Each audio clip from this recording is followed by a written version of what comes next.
ভিক্ষুক রাস্তা দিয়া যায় আর জমিদারের পুত্রবধূও যায়। একজন সামনের থেকে আসতেছে, একজন সামনের দিকে যাইতেছে। দুইজনের ক্রসিং এর সময় ভিক্ষুকের গায়ের কাদা জমিদারের পুত্রবধূর গায়ে লেগে গেছে। সে দুনিয়া আন্ধার করে ফেলছে, স্বামীকে ডাইকা নিয়ে আসছে, বলছে ভিক্ষুক আমার কাপড় নষ্ট করে দিছে।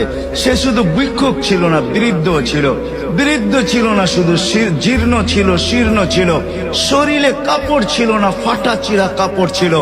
পায়ে জুতা ছিল না, পেটে ভাত ছিল না। জমিদারের পুত্র সইতে পারে নাই, যৌবনী শক্তি সয়তো সয় কি কইরা তার স্ত্রীর গায়ে ভিক্ষুকের কাদা। বস সমগ্র শক্তিকে হাতে জমা করা, একত্র করা বৃদ্ধের গালে বসায়।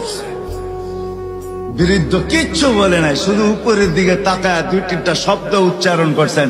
শব্দগুলা হলো ইয়া মাল্লাহ তারা হলো ওয়ুন, ও আল্লাহ চোখে দেখা যায় না।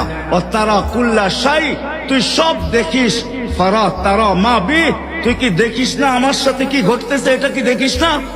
বলতে দেরি যুবক, মরতে দেরি হয় নাই। জমিদার চলে আসছে, প্রতিশোধ নিবে। বৃদ্ধের একদিকে মুস্কি হাসি, একদিকে বলতেছে প্রেমের খেলা এমনই হয়। জিজ্ঞাসা করছে কিসের প্রেমের খেলা রে? বলছে ওর প্রেমিকার গায়ে আমার কাদা লাগছে, পায়ের কাদা লাগছে, ও সইতে পারে নাই। যৌবনী শক্তি দিয়ে আমার বৃদ্ধ গালে বসায় দিছে। আমাকেও একজন ভালোবাসে, সেও সইতে পারে না,